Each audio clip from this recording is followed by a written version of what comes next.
কবিতা Bishnupur high স্কুলের ইংলিশের শিক্ষিকা ছিল। সে তার অসুস্থ মা মোহিনী দেবীর সঙ্গে বাস করে। কবিতা খুবই জ্ঞানী এবং মেধা সম্পন্না ছিল। সে বাচ্চাদেরকে খুবই ভালোবেসে পড়াতো।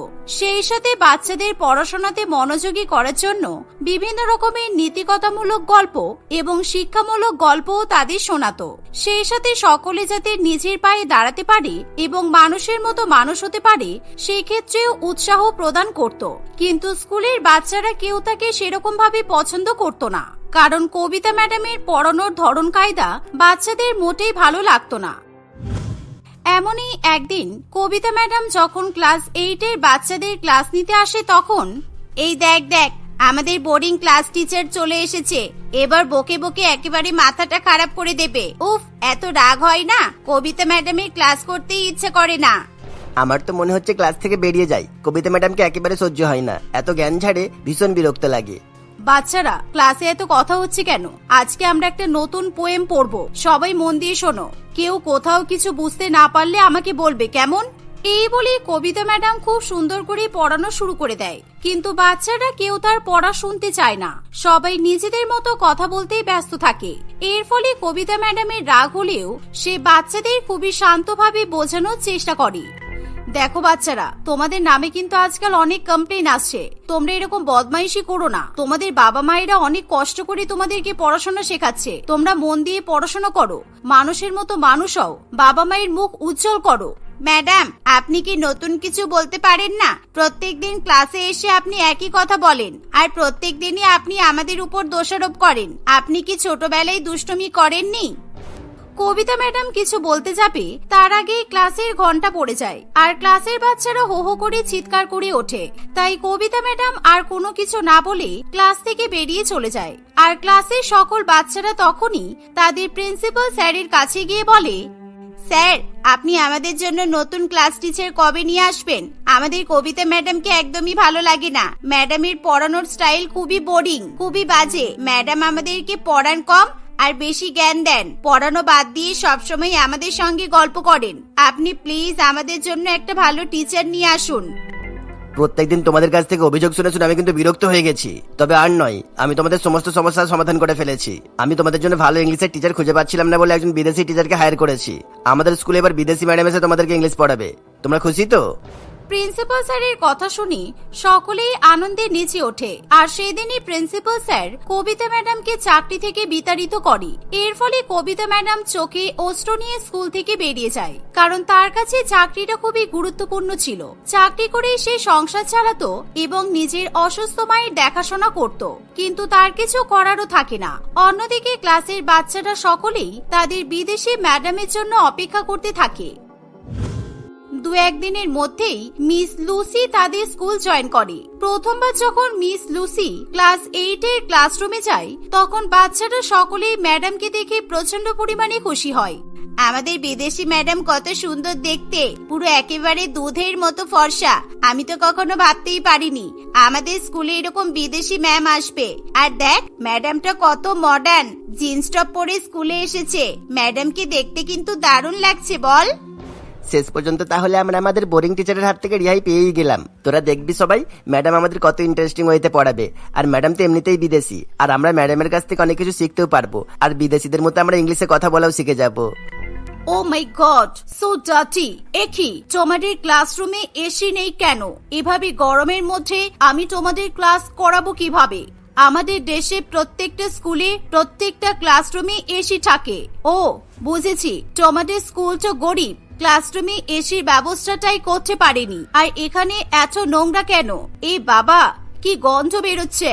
এই দেখে ক্লাসের বাচ্চারা সকলেই প্রচন্ড পরিমাণে অবাক হয়, কিন্তু তবুও বাচ্চারা সকলেই খুশি হয়ে একসঙ্গে উঠে দাঁড়ায় এবং ম্যাডামকে একসঙ্গে গুড মর্নিং উইশ করে। কিন্তু যা দেখে লুসি প্রচন্ড পরিমাণে রেগে যায়, কারণ লুসি একেবারেই নোংরা, ময়লা এবং দরিদ্রতা পছন্দ করে না।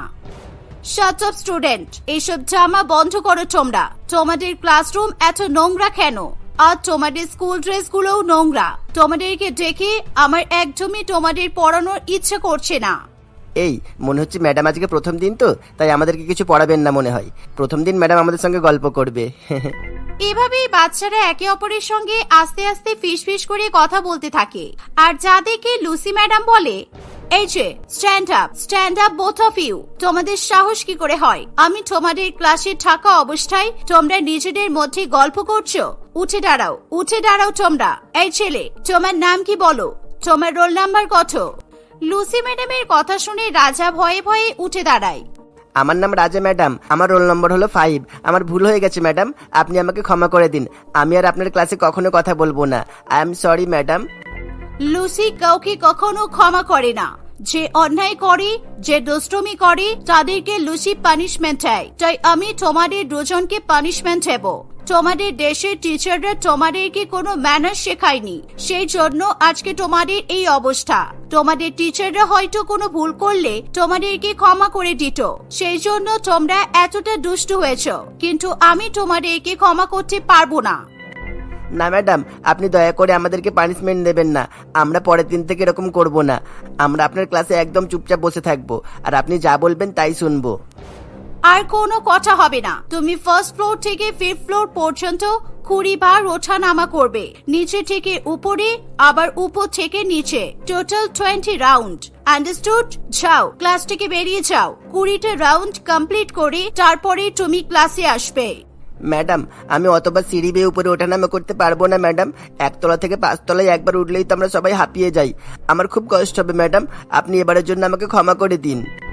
ওকে, 40 রাউন্ড। এবার তোমাকে 40 বার সিঁড়ি থেকে উপরে যেতে হবে আর নিচে নামতে হবে। তুমি যদি আর একটাও কথা বলো তাহলে সেটা 8 রাউন্ড হয়ে যাবে। রাজা প্রচন্ড পরিমাণে ভয় পেয়ে যায় আর সে কোনো কথা না বলেই ক্লাসের বাইরে বেরিয়ে যায়। লুসি ম্যাডামও তার পেছন পেছন ক্লাসের বাইরে যায়। রাজা ভয়ে ভয়ে সিঁড়ি বেয়ে উঠতে থাকে। 2-3 বার 1 তলা থেকে 5 তলায় ওঠানামা করার পর রাজা প্রচন্ড পরিমাণে হাঁপিয়ে যায়। কিন্তু সে ম্যাডামের ভয়ে 1 সেকেন্ডের জন্য কোথাও দাঁড়িয়ে বিশ্রাম নিতে পারে না। সে কোনো মতে দৌড়ে দৌড়ে সিঁড়ি থেকে উপরে উঠতে থাকে, আবার দৌড়ে দৌড়ে সিঁড়ি থেকে নিচে নামতে থাকে। এরকম 10 বার ওঠানামা করতে করতে রাজা প্রচন্ড পরিমাণে ক্লান্ত হয়ে যায় আর সে মাথা ঘুরে সেখানেই বসে পড়ে। এই দেখে লুসি ম্যাডাম রাজাকে ক্লাসরুমে নিয়ে এসে বলে, তোমরা প্রচন্ড উইক, তোমাদের গায়ে কোনো শক্তি নেই। তোমাদের বাবা মা কি তোমাদেরকে খেতে দেয় না?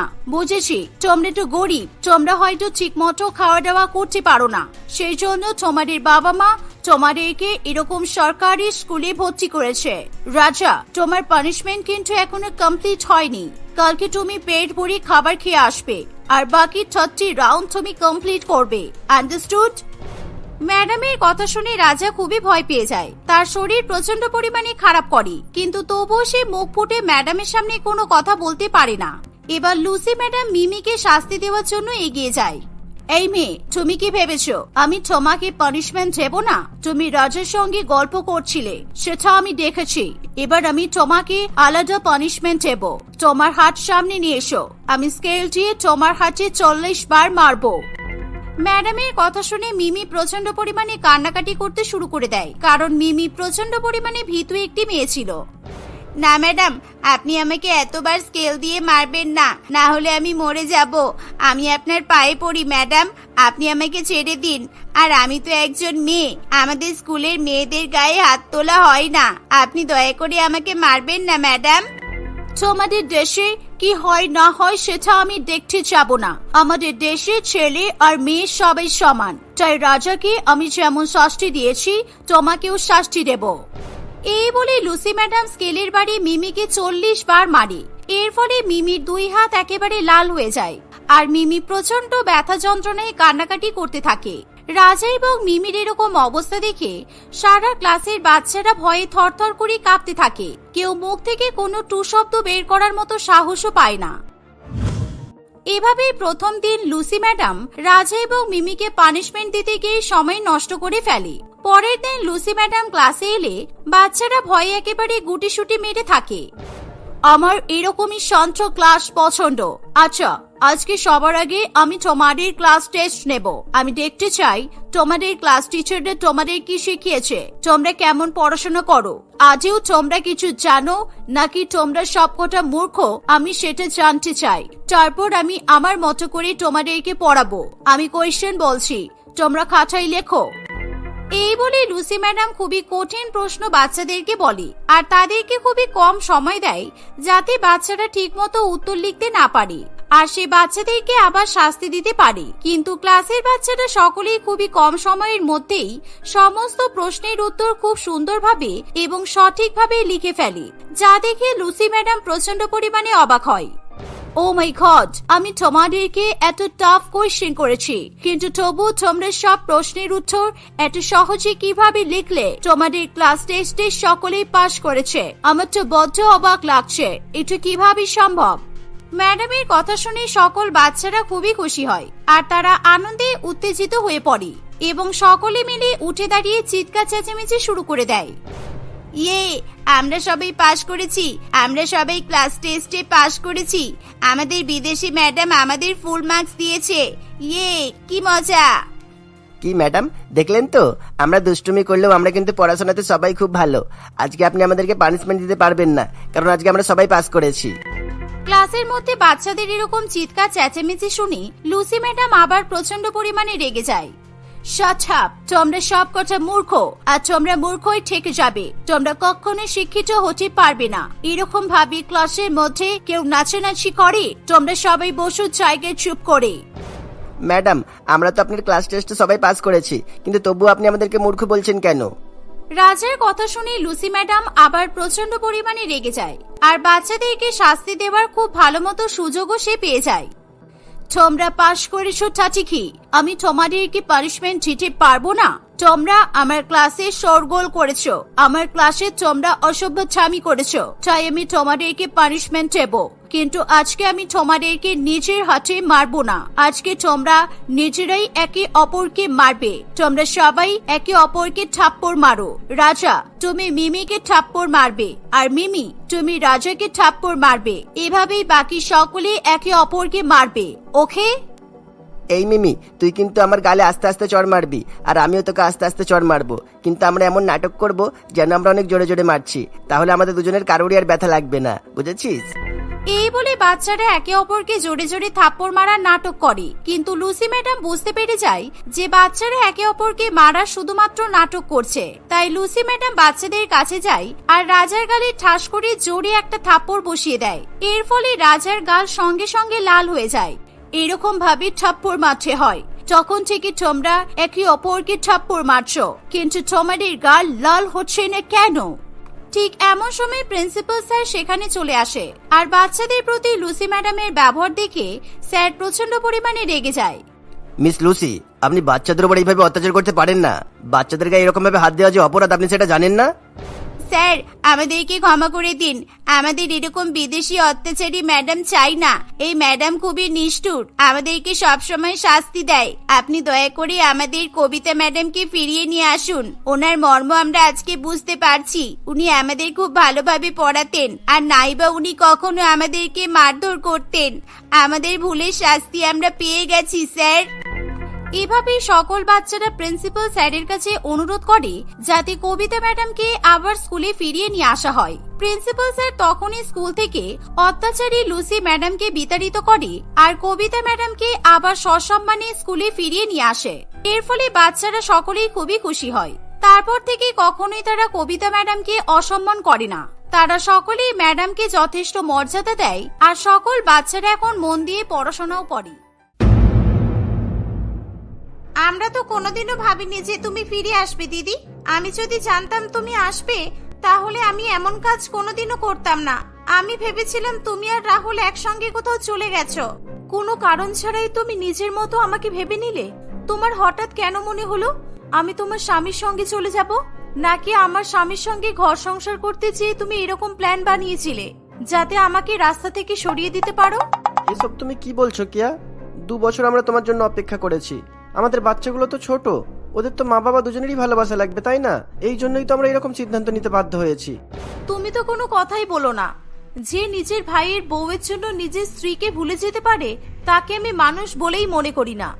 আর তার বলা কথারও কোনো দাম নেই আমার কাছে। তুমি যেটা ভাবছো সেরকম কিছুই নয় দিদি। আমাদের প্রথম থেকে এরকম কোনো প্ল্যান ছিল না। আমরা শুধুমাত্র বাচ্চাগুলোর কথা ভেবে এরকম সিদ্ধান্ত নিতে বাধ্য হয়েছি, আর কিছু নয়। তুমি এভাবে আমাদের ভুল বুঝো না প্লিজ। আর কি ঠিক বুঝবো তোমাকে? আমার স্বামীকে বিয়ে করে আমার বাচ্চাগুলোকে নিজের করে নিয়েছো। তোমার বিয়ে করে আসার কয়েক মাসের মধ্যেই তো এমন দুর্ঘটনা ঘটলো। আমরা দুজনেই বাড়ি থেকে চলে গেলাম, তার মধ্যে তুমি নিজের ভাসুরকে বিয়ে করে নিলে। এবার কিন্তু তুমি ভদ্রতার মাত্রা পেরিয়ে যাচ্ছ। তোমাকে আমরা বোঝানোর চেষ্টা করলেও তুমি এইভাবে অভদ্র আচরণ করে যাচ্ছ। এত কিছুর পরও তুমি চাও তোমাদের থেকে আমি ভদ্রতা শিখি? আমি তো মীনাক্ষীর কথা বুঝতেই পারছি না।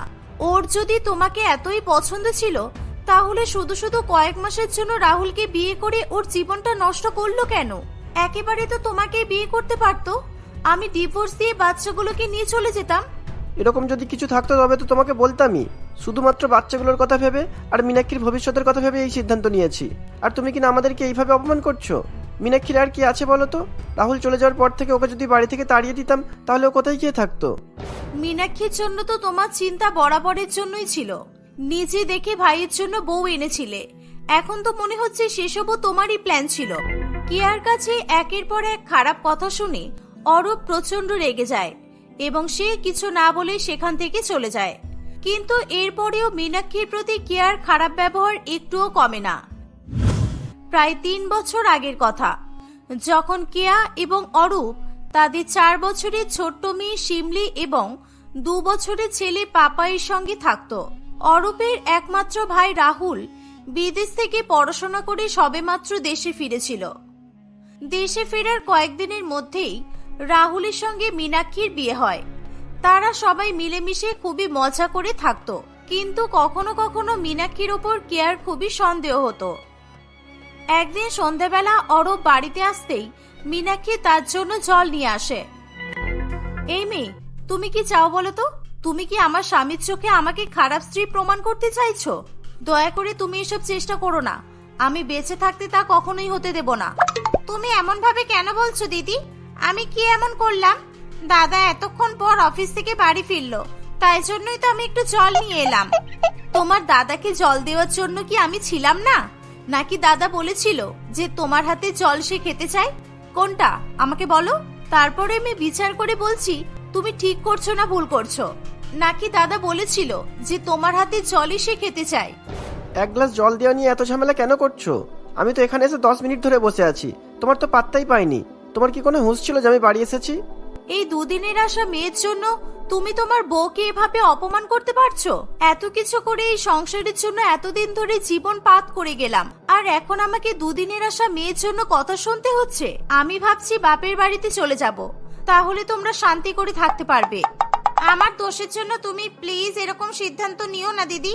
বাচ্চাগুলো তোমাকে বড্ড ভালোবাসে, তোমাকে ছাড়া ওরা পাগল হয়ে যাবে। আমি কথা দিচ্ছি, এবার থেকে দাদা জল চাইলেও আমি এনে দেব না।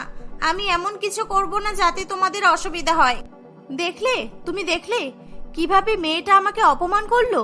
আমি কি ওকে বলেছি যে জল চাইলেও না দিতে? দাঁড়িয়ে দাঁড়িয়ে তোমার সামনে আমাকে ছোট করছে, আর তুমি কিচ্ছু বলছো না। তোমাদের মন যা চায় তোমরা তাই করো। এই বলে কেয়া সেখান থেকে চলে যায়। কেয়ার ব্যবহারে অরূপ এবং মীনাক্ষী দুজনেরই খুবই খারাপ লাগে। কেয়া ছোটখাটো ব্যাপারে মীনাক্ষীকে খুবই অপমান করে। সে কিছু করলেও তাকে খারাপ কথা বলে, আবার কিছু না বললেও তাকে খারাপ কথা শোনায়। কেয়া মীনাক্ষীর জন্য জামা কাপড় পরা নিয়েও মাঝে মধ্যে রাগ দেখায়। এক কথায় বলতে গেলে সে মীনাক্ষীকে একেবারে কোণঠাসা করে দেয়। একদিন বাইরে ঘুরতে যাওয়ার সময় মীনাক্ষী একটা লাল রঙের শাড়ি পরে। এত সেজেগুজে কোথায় যাওয়া হচ্ছে শুনি? ভর দুপুর বেলা বাড়ির বৌমারা এভাবে সেজেগুজে ঘুরতে বেরোই আমি প্রথমবার দেখলাম। আসলে আমি আমার এক বন্ধুর সঙ্গে দেখা করতে যাব। বিয়ের পর থেকে একবারও তার সাথে দেখা হয়নি। ও অনেকদিন ধরেই বলছে আজকে বাড়িতে একটু কাজ কম আছে, তাই ভাবলাম একটু দেখা করেই আসি। তোমার আবার বন্ধুও আছে? জানতাম না তো। অরূপ তো বলেছিল তোমার নাকি এই পৃথিবীতে কেউ নেই, তুমি অনাথ, তাই সে তোমাকে ওর ভাইয়ের বউ করে নিয়ে এসেছে। এখন তো শুনছি তোমার এই শহরে বন্ধু বান্ধবও আছে। বাহ! হ্যাঁ দিদি, দাদা তো ঠিকই বলেছে। এই পৃথিবীতে আমার নিজের বলতে কোনো আত্মীয় নেই। বন্ধু আছে কয়েকজন, আর তাদের মধ্যে একজন দাদার অফিসে কাজ করে, সেখান থেকেই দাদা আমার খোঁজ পেয়েছে। ঠিক আছে, এখন ওসব বাদ দাও, তাড়াতাড়ি যাও আর তাড়াতাড়ি এসো। বাচ্চা সামলে আমি কিন্তু ঘরের বেশি কাজ করতে পারবো না। তুমি আসলেই রাত্রের খাবার বসানো হবে। মীনাক্ষী সেখান থেকে চলে যায়। বেশ অনেকটা বেলা হয়ে যাওয়ার পরেও মীনাক্ষীকে ফিরে আসতে না দেখে কেয়ার খুবই চিন্তা হয়। সে মীনাক্ষীকে ফোন করেও পায় না। কিছুক্ষণ পরে অরূপ এবং মীনাক্ষী একসঙ্গে হাসাহাসি করতে করতে বাড়ি ফেরে। তাদেরকে দেখে কেয়া তেলে বেগুনে জ্বলে ওঠে। তারা কোথায় ছিল, কি হয়েছিল কিছু না জিজ্ঞাসা করেই কেয়া মীনাক্ষীকে নানান রকম ভাবে অপমান করতে থাকে। ও আচ্ছা, এই তাহলে তোমার বন্ধু, যার সাথে তুমি দেখা করতে তার পছন্দের রঙের শাড়ি পরে বেরিয়েছিলে। তাই ভাবি হঠাৎ করে তুমি লাল রঙের শাড়ি পরলে কেন? এমনি সময় তো তুমি কুর্তি আর চুড়িদার পরেই ঘুরে বেড়াও, আর আজকে তুমি শাড়ি পরলে, আবার লাল রঙের, যেটা কিনা আমার স্বামীর পছন্দের রং। তোমার মাথাটা একদম খারাপ হয়ে গেছে বুঝলে। তোমাকে সত্যি সত্যি এবার একটা মাথার ডাক্তার দেখাতে হবে। এরকম দিনরাত সন্দেহ করে বাড়ির পরিবেশটাকে তুমি পুরোপুরি নষ্ট করে দিচ্ছ। অফিস থেকে আসলাম, কোথায় একটু বসে গল্প করব, কথা বলবো, তা নয় তুমি ঝগড়া শুরু করে দিলে। ঝগড়া কেউ ইচ্ছে করে করে? তুমি কি ভাবো আমি কিছুই বুঝি না, তাই তো? আমাকে দুটো বাচ্চার সঙ্গে এই বাড়িতে ফেলে রেখে তোমরা দুজনে ঘুরে বেড়াবে, আনন্দ করবে, আর আমি সেগুলো চুপ করে সহ্য করব? রাহুল তো সপ্তাহে 5 দিন বাড়িতেই থাকে না, না হলে আমি ওকে সব বলে দিতাম। আমি কেন দাদার সঙ্গে ঘুরতে যাব বলো তো? আমি তো তোমাকে বলেই গেলাম যে আমি আমার বন্ধুর সঙ্গে দেখা করতে যাচ্ছি। এটাও বললাম যে আমার বন্ধু দাদার অফিসেই কাজ করে। সেই বন্ধুর সাথে দেখা করে ফেরার সময় আমার দাদার সঙ্গে দেখা হয়ে গেছে, তাই আমরা একসাথে বাড়ি ফিরে এসেছি। তুমি তো কম শিয়ানা নও, তুমি ভালোই ফাঁদ পাততে জানো।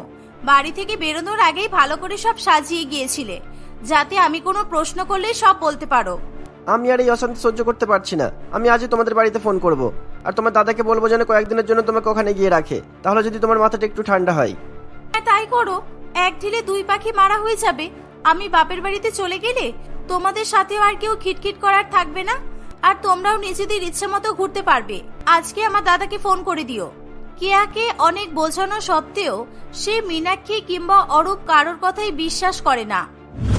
রাহুল অফিস থেকে বেশ কয়েকদিনের ছুটি নিয়ে বাড়িতে আসে। বাড়িতে আসার পর সে বাড়ির সকলের জন্য জামা কাপড় কিনতে পাশের শহরে শপিং করতে যেতে চায়, কিন্তু তাদের পরিবারের এমন অবস্থা ছিল যে কেউই শপিং এ যাওয়ার ইচ্ছা প্রকাশ করে না।